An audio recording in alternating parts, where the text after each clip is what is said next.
জান্নাতে মানুষ বেশি না জাহান্নামে মানুষ বেশি বলে? এই পরিসংখ্যান কে দিয়েছেন? আল্লাহ দিয়েছেন। এটা আমার কোনো কথা না, এটা আমি সৃষ্টি করলাম। আল্লাহ নিজে বলছেন এক নম্বর কারণ হলো নামাজ না পড়া, জাহান্নামে যাওয়া। অথচ এটা নিয়ে কোন নেতৃবৃন্দের কোন হেডেক নাই। এত আইন পাস হলো, মদের আইন পাস করেছে, জেনার আইন পাস হয়েছে, প্রস্টিটিউশনের একজন প্রস্টিটিউটার, একজন জেনাকার লাইসেন্সওয়ালা, আপনি তাকে কখনো মানা করতে পারবেন না। সে খুব উঁচু করে বলবে I M A sex worker, আমি যৌন কর্মী, এই আমার লাইসেন্স, তুমি আমাকে বাধা দেবার কে? আপনি প্রশাসন দিয়ে আপনাকে আটকাতে পারবেন না, এমন আইন আমার দেশে পাস করা আছে। জেনার আইন পাস হলো, মদের আইন পাস হলো, সুদের আইন পাস হলো, কিন্তু এত মুসলিম শাসক আসলো গেল, কি বড় বড় বুজুর্গ, কিন্তু তারা আজ পর্যন্ত নামাজের বিলটা পাস করার সাহস পেল না। এখান থেকে প্রমাণিত, এখান থেকে সুস্পষ্ট প্রমাণিত, যারাই ছিলেন ক্ষমতায় তারা কেউ আমার আখিরাতের চিন্তার জন্য তারা পেরেশান ছিলেন না। তারা শুধু দুনিয়ার চিন্তা করেছে, জাহান্নাম থেকে বাঁচার কোনো চিন্তা জাতির জন্য করেন নাই। ঠিক কি না? যে নেতৃত্বে আখিরাত নষ্ট হবে, সেই নেতৃত্বের কাছে আমরা যাব না। আসতে কোন কেন? অনেকে এটা বোঝানোর চেষ্টা করেন ১৫০০ বছর আগের কোরআন দিয়া আজকের সমাজ চলবে, এই কথা কিন্তু বলে, কিন্তু মধ্যযুগে আইন বলে এটাকে দোষারোপ করার চেষ্টা করে, বিভিন্ন গ্রামার খাটায়, হেকমত খাটায়। হেকমত কেমন দেখেন? এই যে এটা নিয়ে একটা কথা শুনতেছি আমরা কানে, যদি ভুল করে বলেন সেটা ভুল তো ভুল, যদি বলে থাকেন এমন কথা প্ল্যান করে, এটা তওবা করা উচিত। কোরআনের সাথে রাজনীতির কোনো সম্পর্ক নেই। বলেন তো যদি এই কিতাবের বিরুদ্ধে একটা বড় একটা আঘাত, চরম সাংঘর্ষিক কথা, যেই বলুক না কেন, যে ব্যক্তি বলুক না কেন, এই কথা কি কোরআন মানবে? কোরআন কি মানবে?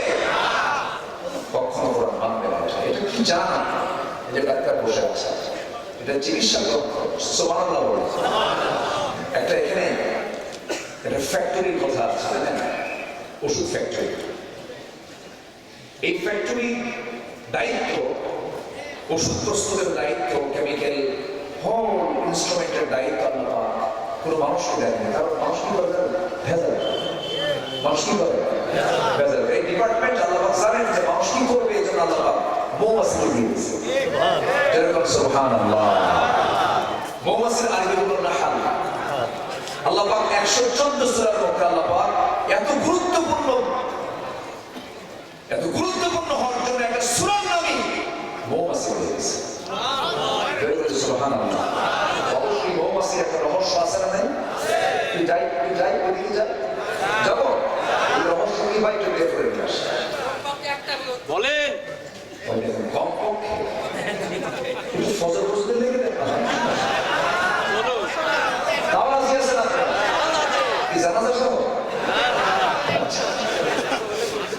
গতকালকে আমার সফর ছিল, গতকাল আমি ছিলাম বিশ্ববিদ্যালয়, আমাকে সিলেট ছিলাম, সিলেট। আগামীকালকে মাহফিল আছে রংপুর। দোয়া করবেন, আপনারা দোয়া করবেন, খাস দোয়া চাই। পাবনা আমার খুব ভালো লাগে, মানুষগুলো খুব সাদা মাথা, আলহামদুলিল্লাহ, আলহামদুলিল্লাহ। আপনারা শক্তিশালী মানুষ, দুধ খান তো, পাবনার মানুষগুলো বেশি দুধ খান, সমৃদ্ধ পাবনা,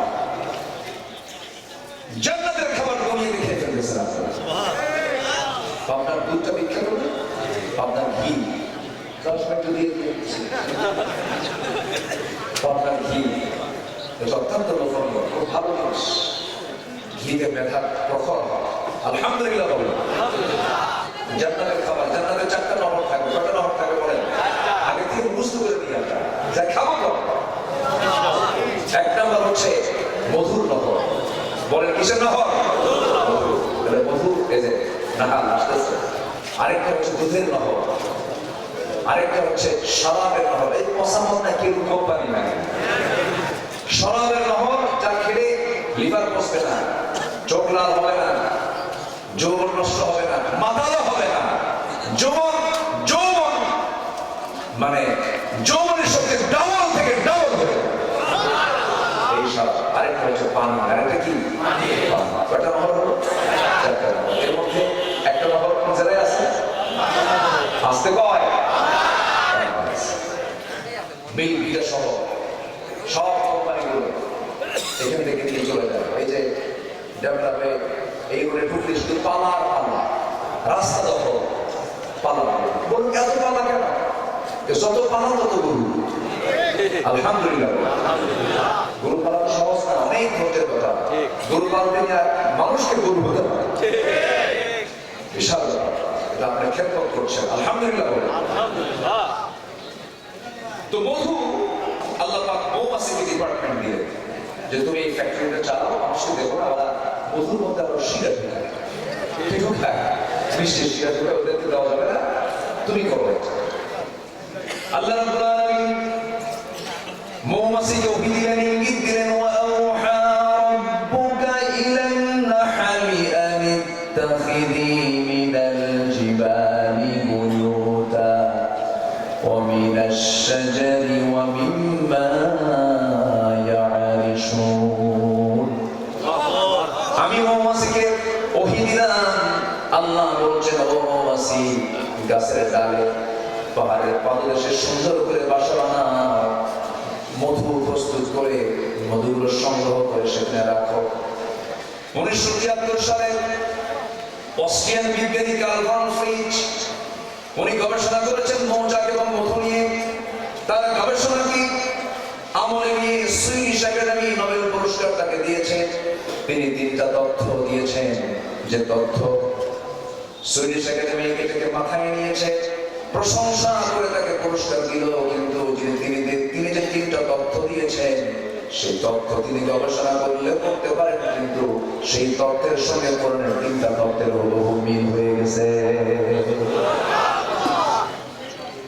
তিনি একটা বইও লিখেছেন, দ্য ড্যান্সিং বিজ, একটা বইও তিনি লিখেছেন। 3টা তথ্য তিনি দিয়েছেন। নাম্বার 1 হলো এই মৌমাছি, যে মৌমাছিটা মধু সংগ্রহ করে, সেই মৌমাছিকে পুরুষ মৌমাছি না, মহিলা মৌমাছি, ফিমেল ওয়ার্কার বি। এই তথ্যটা তিনি 1973 সালে দিলেন। আল্লাহ রাব্বুল আলামিন তার রাসূলকে দিয়ে বিশ্ববাসীকে জানায় দিয়েছেন 1000 বছর আগে। আনিত্তাখিদি, আলিম ওলামা যারা আছেন, আনিত্তাখিদি এতে মুয়ান্নাস। আল্লাহ পাক রানী মৌমাছি, কর্মী মৌমাছিকে বললেন তুমি সুন্দর করে বাসা প্রস্তুত করো, মধু সংগ্রহ করো। আল্লাহু আকবার। নাম্বার 2 হলো যখন কোন মৌমাছি, কর্মী মৌমাছি যখন নতুন কোন ফুলের বাগান বা উদ্যান খুঁজে পায়, তখন সে বাকি মৌমাছিদেরকে সিগন্যাল দিয়ে দেয়। এট এ টাইম সে সিগন্যাল গুলো তাদের কাছে চলে যায়। এই সিগন্যালকে কার্ল ভন ফ্রিজ ওয়াগাল ড্যান্স বলেছেন। অথচ এই পুরাতন তথ্যটা আল্লাহ রাব্বুল আলামিন 1000 বছর আগে বলে দিয়েছেন। আল্লাহ রাব্বুল আলামিন বলেছেন সুম্মা কুলি মিন কুল্লি সামারাতি ফাসলুকি সুবুলা রাব্বিকা যুলুলা। জোরে বলুন আল্লাহু আকবার। এখানে শেষ নয়। নাম্বার 3, বর্তমান সময়ে বিজ্ঞানীরা নিখুঁতভাবে গবেষণা করে দেখেছেন আসলে মধু বের হয় মৌমাছির পেট থেকে। মৌমাছি কিন্তু মধুগুলো বহন করে নিয়ে আসে না, সেই মধুগুলো পেটের মধ্যে তুলে নিয়ে আসে। পেটের মধ্যে তুলে পেট থেকে বের করে মৌচাকে জমা করে। জোরে বলি সুবহানাল্লাহ। এটা বিজ্ঞান 1973 সালে প্রমাণ করেছে। কিন্তু আল্লাহ রাব্বুল আলামিন 1000 বছর আগে বলেছেন, যারা পারেন আলিম ওলামা অটোমেটিক আয়াতটা বলি বুঝে যাবে। ইয়াখরুজু মিন বুতুনিহা শারাবুন মুখতালিফুন আলওয়ানুহু ফীহি শিফাউন লিন-নাস ইন্না ফী যালিকা লাআয়াতান লিকাওমিন ইয়াতাফাক্কারুন।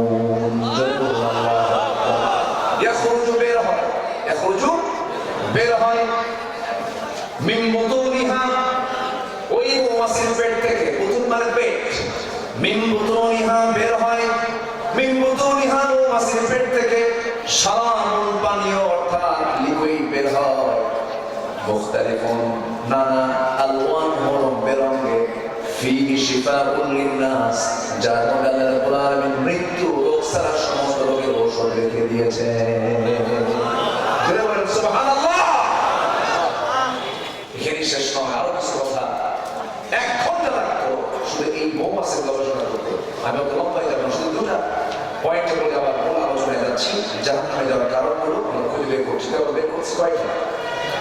জানার কারণ কয়টা বলেছি আমি? আরো আছে, একটা বলেছি আরো আছে। আমার বন্ধুগণ, এখানে 1 কেজি মধুর দাম যে কেমন জানি না, এলাকায় 1 কেজি মধুর দাম কত? 550। তাহলে তো মনোহর মধ্যে কিছু ঠাকুর আছে। আচ্ছা, ধরেন 1000 টাকা, ধরেন 2000, ধরেন 3000, ধরেন 1 কেজি মধু, 1 পাউন্ড মধু। 1 পাউন্ড মধুর দাম ধরেন 3-4 হাজার টাকা। কিন্তু 1 পাউন্ড মধুর হিসাব আমরা একটু করে আসি, দেখি তো জরিপটা করে আসি, মৌমাছি কি কাজটা করলো, এই মধু তৈরিতে তার কি শ্রমটা গেল। কারণ ফ্যাক্টরির দায়িত্ব দিয়েছেন মানুষকে না মৌমাছিকে। এদেশের মূল ফ্যাক্টরি হলো সুন্দরবন। কোথায়? সুন্দরবনটাও বড়, এরিয়াও বড়, এই জন্য সে জায়গার মধুগুলো অত্যন্ত টেস্টি। অন্যান্য মধুর সাথে এই মধু মিলবে না, তুলনাই হবে না, অনেক সুন্দর টেস্টি মধু সেটা। এই মধুটা 1 পাউন্ড মধু বানাতে 550 মৌমাছিকে প্রায় 20 লক্ষ ফুলে ভ্রমণ করতে হয়। কেউ সুবহানাল্লাহ বলবেন না? 1 পাউন্ড মধু বানাতে 550 মৌমাছিকে 20 লক্ষ ফুলের কাছে যেতে হয়। আমার বন্ধুরা, একটা মৌমাছি গড়ে 1 পাউন্ড মধু বানাতে 80,000 কিলোমিটার পথ অতিক্রম করে। অন্য গবেষণা এসেছে প্রায় 14.5 লক্ষ কিলোমিটার পথ পাড়ি দেওয়ার পর 1 পাউন্ড মধু তৈরি হয়, যা গোটা পৃথিবীকে 3 বার ঘুরে আসা সম্ভব হবে। 1 পাউন্ড মধু বানাতে কত শ্রম মৌমাছির কাছ থেকে তারা নিয়ে নিলেন। সেই মধুগুলো সংগ্রহ করে মৌচাক কেটে রেখে দিল। আর সেই মৌমাছি তৈরি করা ফ্যাক্টরির মধুর মধ্যে যদি কেউ ভেজাল ঢুকায়, আমি মনে করি তার ফাঁসি হওয়া দরকার। 1 বার না 12 বার। 1 বার না 12 বার। অসুখ হবে না কেন? অসুখ তো সারবেই না। আপনি মধু তো নষ্ট করছেন, আপনি ওষুধই নষ্ট করেন, আপনার রোগ মুক্ত হবে না। 2009 সালে আমি হজে গেছি। প্রথম সফরে এক ইউরোপিয়ানকে আমি দেখলাম, জমজম কূপের পানির ট্যাপ আছে, কল আছে, সে পানি খায় না, শুধু গায়ে মাখতেছে, গায়ে লাগাচ্ছে, মাথায় ঢালতেছে, আর একটু একটু করে খাচ্ছে। তো আমি অবাক হলাম, তার কাছে কি বললাম, ভাই আপনি কি করছেন? আপনি কি পাগল? এই আপনি জমজমটা মাথায় ঢালতেছেন, গায়ে ঢালতেছেন। বলে 20 দিন আগে আমি এসেছি মক্কা। কেন? আমি অসুস্থ। কি হয়েছে? Skin cancer.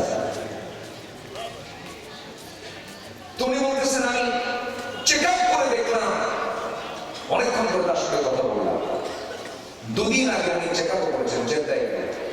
বলতেছে, আল্লাহ মেহেরবানি, আমার ক্যান্সারের জীবন বাঁচান। জমজম। اللهم إني أسألك علما نافعا ورزقا واسعا وشفاء من كل داء। রাসূল শিখিয়েছেন, আল্লাহ আমি তোমার কাছে উপকারী ইলম চাই, প্রশস্ত রিজিক চাই, ও সমস্ত রোগ থেকে তোমার কাছে আশ্রয় চাই। এই বলি জমজম পানিটা 3 ঢোকে দাঁড়ায় দাঁড়ায় পান করতে হবে। পৃথিবীর পানি শুধু তৃষ্ণা নিবারণ করে, আর জমজমের পানি তৃষ্ণা নিবারণ করে, ক্ষুধা নিবারণ করে। আল্লাহু আকবার। এত ওষুধ পৃথিবীতে আছে। জমজম, আজওয়া, খেজুর, কালো জিরা, এগুলোকে ট্রিটমেন্ট করেছেন মুহাম্মদ সাল্লাল্লাহু আলাইহি ওয়াসাল্লাম। আর সেই ওষুধগুলো আমরা নষ্ট করি, হর হামেশা নষ্ট করে ফেলি। বলেন তো, খবর আছে না? আল্লাহর কাছে খবর আছে না? খবর আছে না? নাই? ওই মৌচাকের মধ্যে রানী এবং রাজা দুটো থাকে। এরা প্রজনন, বংশ বিস্তার করে।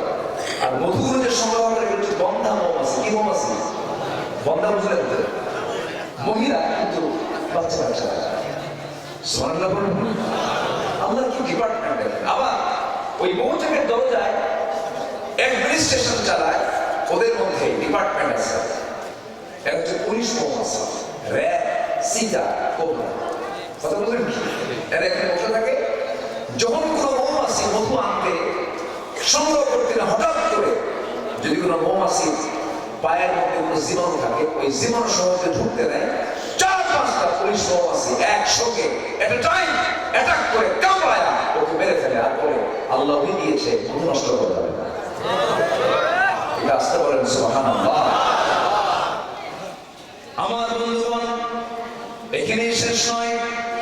ওই মৌচাকের মধু ঠিক রাখার জন্য ভিতরে যে তাপমাত্রার প্রয়োজন, সেই তাপমাত্রা হলো 35 ডিগ্রি সেলসিয়াস।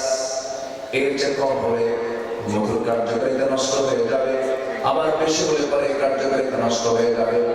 যদি বেশি হয়ে যায়, ভিতরে থাকা মৌচাকের মধু মৌমাছিগুলো সব একসঙ্গে শরীরে আল্লাহর জিকির করতে করতে দুই হাতের ঝাপটা, দুই হাতের যে পাখাটা আছে এমন সুন্দর করে নড়ান দেয়। তাপমাত্রা বেশি হলে পরে পাখাটা নড়াতে নড়াতে ভিতরের সমস্ত গরম হাওয়াটা বাইরে বের করে দিয়ে 35 ডিগ্রিতে নিয়ে আসে। সুবহানাল্লাহ। আবার যদি কমে যায়, পাখাটা উল্টায়। পাখাটা কি করে? উল্টায়। কমে গেলে পরে সম্পূর্ণ ব্লক করে করে ওরা সেই জায়গায় নাচতে থাকে, নাচতে থাকে, নাচতে থাকে, নড়তে থাকে। ধীরে ধীরে তাপমাত্রা বেড়ে যায়। জোরে বলে সুবহানাল্লাহ। এটা এক প্রাণের কথা বললাম, আরো তো আছে। আরেক আছে মাকড়সা, আছে না মাকড়সা? সূরাতুল আনকাবুত, সূরাতুল আনকাবুত। মাকড়সার সংসার তো নির্মম সংসার। কি করে জানেন? মাকড়সা পুরুষ এবং নারী এরা যখন ইন্টারকোর্স কমপ্লিট করে, ইন্টারকোর্স কমপ্লিট হয়ে যাওয়ার পর প্রচন্ড ক্ষুধা কাজ করে স্ত্রী মাকড়সার মধ্যে। সেই ক্ষুধা নিবারণ করার জন্য সেটা স্বামী মাকড়সাকে কামড়ায় মেরে ফেলে ওর দেহাবশেষ খেয়ে ওর ক্ষুধা নিবারণ করে। আল্লাহ বলছেন, কামাসালিল আনকাবুত, যারা আল্লাহকে ছাড়া অন্য কাউকে বন্ধু বানাবে তাদের দৃষ্টান্ত হলো মাকড়সার সংসারের মতো। যে সংসারে বউ স্বামীকে খুন করে, ও সংসার খুব সুখের সংসার। আল্লাহ কি উদাহরণ করে দিয়েছেন, কি মজবুত উদাহরণ। আরেকটা দিয়েছেন মশা। মশা আছে, মশার কথা কোরআনে আছে না নাই বলেন তো?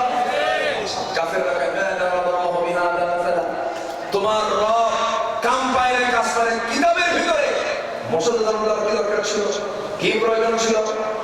কিন্তু মশা যদিও দেখতে আমরা ছোট করে আছে, বলুন তো মশারি টাঙায় কে? মশা না মানুষ? আচ্ছা, মানুষ মশাকে ভয় পায় না, মশা মানুষকে ভয় পায়। ভালো করে কবে মশারি টাঙায় কে থাকবে? এই মশা আবার এত চতুর, এত চালাক, আপনাকে খাচ্ছে কিন্তু আপনি মানুষ, আপনি টের পাচ্ছেন না। চামড়ায় ও যখন 4টা পা যখন দিয়ে যখন বসে, যখন মশা বসে গেল, আগে গুলি ফুটায় না, আগে চতুর্দিকে আপনি অবজার্ভ করে যে আপনার অবস্থানটা আপনি কি অবস্থায় আছেন এটাকে দেখে। কারণ হাতে তো ওজন আছে না, এক থাপ্পড় মারি তো শেষ হয়ে যাবে। ও দেখে আগে দেখে, দেখার পর আমি অন্য কালে আছি, শেষ করে ওর পরে কি ভুলটা আগে ফুটায় না, আগে অ্যানেস্থেসিয়া করে। আগে কি করে? অ্যানেস্থেসিয়া মানে তো অবশ্যই অবশ্যই মেডিকেলের ভাষায় অ্যানেস্থেসিয়া না, অ্যানেস্থেসিয়া করে। এটা ফাইন করে অ্যানেস্থেসিয়া করে চতুর্দিকে অবশ করবো। অবশ করার পর আস্তে আস্তে করে ভুলটা আস্তে আস্তে করে ফুটায় যায়। শরীর মধ্যে টেক পাবি তো 14 উঠে যায়, ঢুকে আস্তে আস্তে রক্তগুলো নিচ্ছে। পরিমাণ মতো খেলে সমস্যা নাই, সে চলে যায়। কিন্তু কিছু মশা আছে বেহুশ আছে না, বেশি খায়, এমন খাবার খায় ওর পাখা পায় না, উঠতেও পায় না, শেষমেশ তলে পড়ে পড়ে যায়। বেশি খেলে পরে হায়াত বাড়ে না হায়াত কমে? মনে আগে না মরে তাড়াতাড়ি, মনে পড়ে না তাড়াতাড়ি মরে। 16 বছর যারা ছিল খাইছে কম না খাইছে বেশি, মরছেও তাড়াতাড়ি মরছে। আস্তে কম কেন? উদাহরণ কি ঠিক আছে? ঠিক আছে কিনা? নাম্বার 2, শীতের রাত শুয়ে পড়ছেন কেন? মশা নাই। চতুর্দিকে দেখলেন bedroom, drawing room, kitchen room, netting করা, ফ্ল্যাটের মধ্যে কোথাও মশা নেই, মশারি টাঙানো। মোষের টাকা কিন্তু একটা ধৈর্যের কথা, স্বামী স্ত্রীর মাঝে মাঝে লাগে, এই লাগে কিনা বলে একটু টাকা সংসার জীবনে তো বলছো স্বামী স্ত্রীর মধ্যে লাগে না, একটু লাগে না, যার লাগে না তার সংসারই নেই।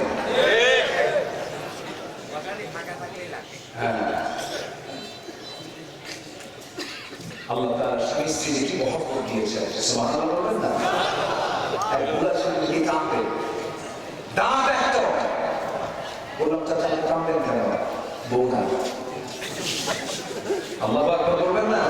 বলেন ওই বসে কি তার যৌবন আছে, কিন্তু পায় না মহব্বত, এটা জান্নাতের সম্পর্ক, এটা আল্লাহু আকবার বলেন।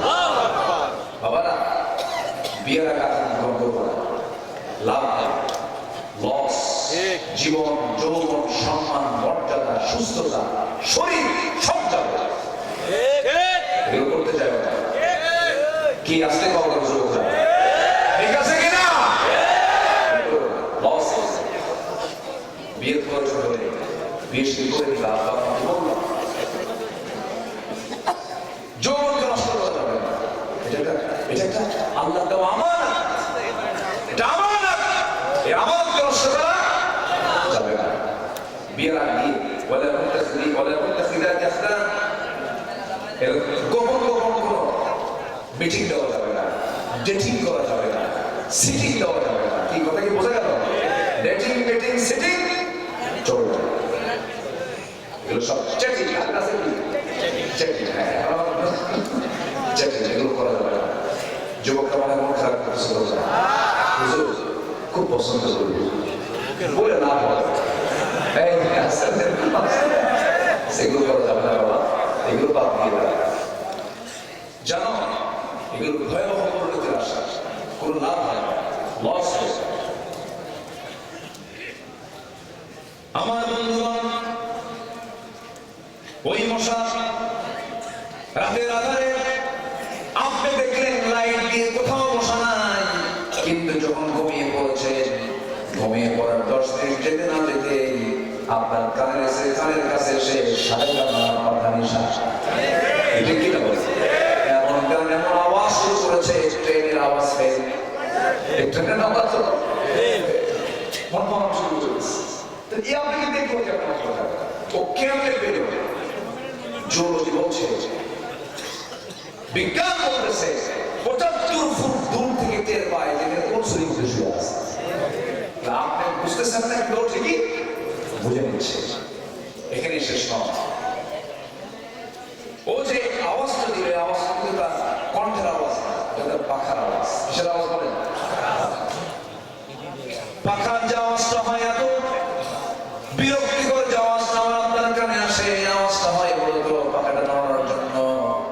সায়েন্স বলতেছে প্রত্যেকটা মশা তার পাখা নাড়ায় প্রতি সেকেন্ডে 300 থেকে 600 বার পর্যন্ত, প্রতি সেকেন্ডে। আল্লাহু আকবার বলেন।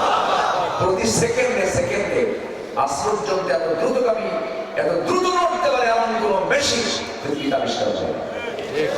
যদি বলি আল্লাহু আকবার, তাহলে মশার উদাহরণ দিয়ে কি আল্লাহ ভুল করছে? গবেষণা এগুলো আসছে। নাম্বার 4, নমরুদ কে? আমার জাতির পিতা কে? আলোচনা, আমার জাতির পিতা কে? আর সেই জাতির পিতাকে আগুনে পুড়ে মারতে চেয়েছিল কোন কাফের? কোন কাফের? আল্লাহ বলেন যে আমার খলিল ইব্রাহিমকে আগুনে পুড়ে মারার সিদ্ধান্ত নিয়েছি, তোর কপালে রাখছি হলো মশা। কি রাখছি? তাও কি মশা? প্যারালাইসিস। কি মশা? প্যারালাইসিস। একদম অটিস্টিক, হ্যাঁ অটিস্টিক, একদম জন্মগত সমস্যা, অটিস্টিক মশা। পাহাড় ছেড়ে দিলেন, এক ঝাঁক আসলো। আল্লাহ বললেন সবল কোনো মশা থাকি না, একদম অটিস্টিক। কি মশা? কি সুন্দর অস্বীকার করে ফাইন যে সব আজকের তো যুবকরা তো অ্যালার্ট, তো নাক থেকে ব্রেন পর্যন্ত চলে গেল, জুতার বাড়ি খাবি নাই গেল। আজকেও যারা এমন আচরণ করবে তাদের পতনটায় নমরুদ, হামান, ফিরআউনের মতোই হবে, ঠিক কিনা? ধানমন্ডিতে 32-এ যে ঘটনা ঘটেছে সেখানে পাওয়া গেছে আন্ডারগ্রাউন্ড আরেকটা আয়নাঘর পাওয়া গেছে। সেখানে চোখ বেড়েছে, মাথার চুল বেড়েছে, আন্ডারগ্রাউন্ড। সম্মানিত বন্ধুগণ, আমরা ফেরাউনকে দেখিনি, ইতিহাস শুনেছি, কিন্তু আয়না ঘর থেকে বের হয়ে আসা দুজন ব্যক্তির আমি সরাসরি কথা শুনেছি। আমার লোম শিহরে উঠছিল সে সময়। ব্যারিস্টার আরমান এবং ব্রিগেডিয়ার জেনারেল আব্দুল্লাহ আমান আজমি, আমি দুজনের সঙ্গে দেখা করতে গেছি। ওই সময় হসপিটালে ছিলেন তারা। আমি আরমানকে বললাম, ভাই কেমন ছিলেন বলুন তো? উনি বললেন, আমি 5 অগাস্টে একদিন পরে যে বের হলাম, সেই দিন আমি জানতে পেরেছি আমার বাবাকে 8 বছর আগে শহীদ করা হয়েছে। উনি জানতেন না যে তার বাবা মারা গেছে। একটু দেশ, স্বাধীন দেশ, চিন্তা করেন, স্বাধীন দেশে একটা নাগরিক জানে না, সাধারণ নাগরিক নয়, একজন ব্যারিস্টার জানে না যে আমার বাপকে 8 বছর আগে হত্যা করা হয়েছে। এবং বললেন, আমি 8 বছর সূর্যের চেহারা দেখতে পাই না, সূর্য কি আমি টের পাই না। এবং রাতের বেলা মনে হতো মনে হয় আজকে রাতটা আমার জীবনের শেষ রাত। কোনদিন পরিষ্কার পানি পাই না। আমাদের খেতে যত্র পানি, সেই পানিগুলো খেতাম। 3-4 দিনের বাসি খাবার যখন আমাদের সামনে দেওয়া হতো, মনে হতো এটাই যেন কত বরকতি খাবার। গোগ্রাসে খেতাম, গোগ্রাসে খেতাম। ব্যারিস্টার কি বলে, ব্রিগেডিয়ার কি বলে আব্দুল আমান আজমি, উনি বললেন এই 10 বছরে আমার প্রতি জমানবিক আচরণ করা হচ্ছে। আমার যে পরিমাণ চোখের পানি পড়েছে, এই চোখের পানি উনি উদাহরণ দিনে, উপমা দিনে বললেন, এই যে আমার গামছা, এই গামছা জুড়ে শুধু পানি আর পানি, এত কান্নার গামছা। একটা দেশের ব্রিগেডিয়ার জেনারেল, যে ব্রিগেডিয়ার জেনারেল বর্তমান সেনাবাহিনী প্রধানের টিচার, শিক্ষক, সেই লোকটার যদি অবস্থা হয়ে থাকে, তাহলে আমরা কি অবস্থায় ছিলাম? এরকম অসংখ্য না জানা ইতিহাস আছে না? আসতে বলবেন না, আছে না? নাই। ওই মিডিয়া হত্যাকাণ্ডগুলো যে করলো, এতগুলো মানুষ, এতগুলো আর্মি অফিসার, কোন বিশ্বযুদ্ধ মারা যায় না, এত অপরণীয় ক্ষতিগুলো হয়েছে। সম্মানিত ভাইরা, আমরা এই দৃশ্য দেখতে চাই না, আমরা দেখতে চাই একটি কোরআনের দৃশ্য। সবাই রাজি আছেন ইনশাআল্লাহ? আগামী বাংলাদেশ আমরা কিসের বাংলাদেশ দেখতে চাই? কিসের বাংলাদেশ দেখতে চাই? বাংলার জমিনে আল্লাহর দ্বীন কায়েমের জন্য যদি বুকের তাজা রক্ত ঢেলে দিতে হয়, সবাইকে রাজি আছেন? রাজি আছেন? কারা কারা হাত উঁচু করে দেখেন মুসলমান।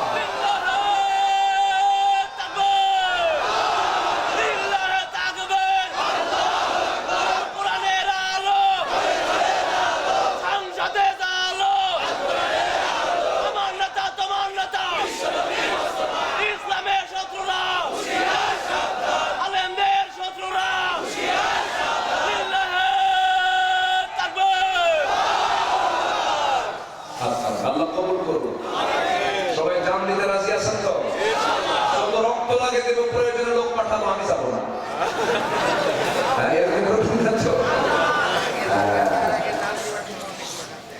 জীবন দিতে হবে। আমরা ইতিহাস ভুলে যাই, জানেন? এই ছাত্ররা জীবনটা দিল কেমন চিন্তা করলেন? এরা জীবনটা দিল কেমনে? আর এদেরকে নিয়ে যারা উস্কানিমূলক কথা বলবে, যারা বাজে কথা বলবে, তারা জাতির শত্রুতা, জাতির শত্রু। কত কষ্ট করেছে ওরা। আল্লাহ তুমি ওদেরকে উত্তম জাযা দিয়ে দাও। জোরে বলি আমিন। আরো জোরে আমিন। অনেক কষ্ট করেছে ওরা। আল্লাহ তুমি তাদেরকে উত্তম পুরস্কারে পুরস্কৃত করো। আরেকটা সূরা আছে, সূরাতুল হাদীদ। হাদীদ মানে হলো লোহা। হাদীদ মানে কি? এখন বলেন তো, কোরআনের মধ্যে মৌমাছি আছে, মাকড়সা আছে, লোহা আছে। শুধু কি ধর্মীয় কিতাব মনে হয়? শুধু কি ধর্মীয় কিতাব মনে হয়? যারা এগুলো মনে করেন, তারা কোরআন সম্পর্কে তাদের কোনো ধারণাই নেই। কোরআনটা পড়ে এরপরে বুঝবেন যে আল্লাহ কি রহস্য রেখে দিয়েছেন। কিয়ামত পর্যন্ত এই কিতাবের রহস্য কখনো পুরাতন হবে না। আল্লাহু আকবার।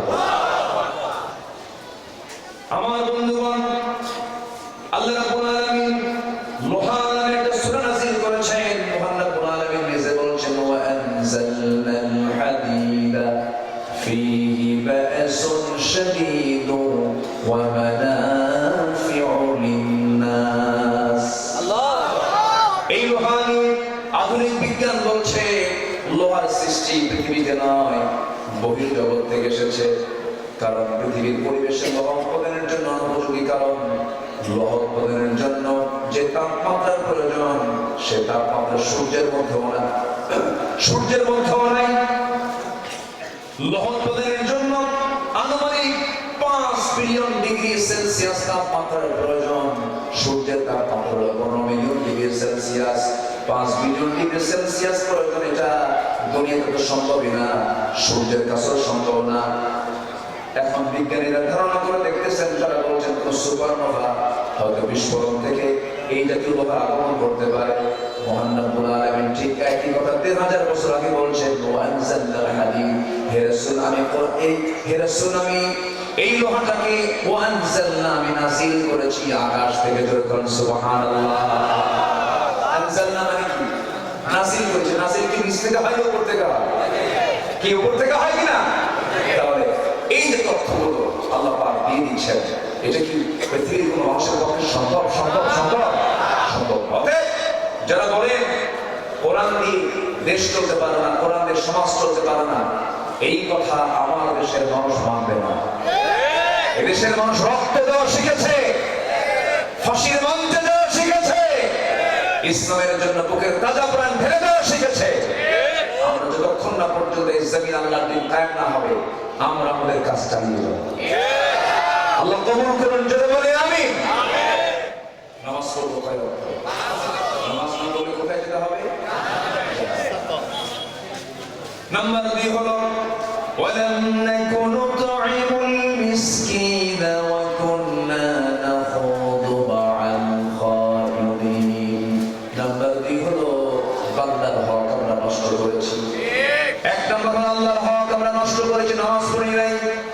নাম্বার 2 হলো বান্দাদের হক নষ্ট করেছি, মিসকিনদেরকে তাকায় নাই, বরং তাদের সম্পদগুলো লোপাট করেছি।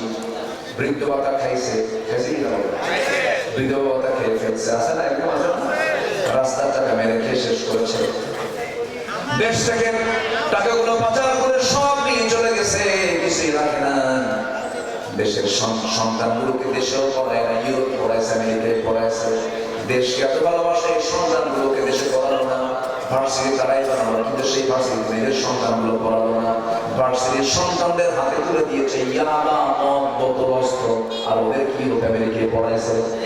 ঠিক না? অস্ত্রের ছঞ্ছনানি তারা করেছে।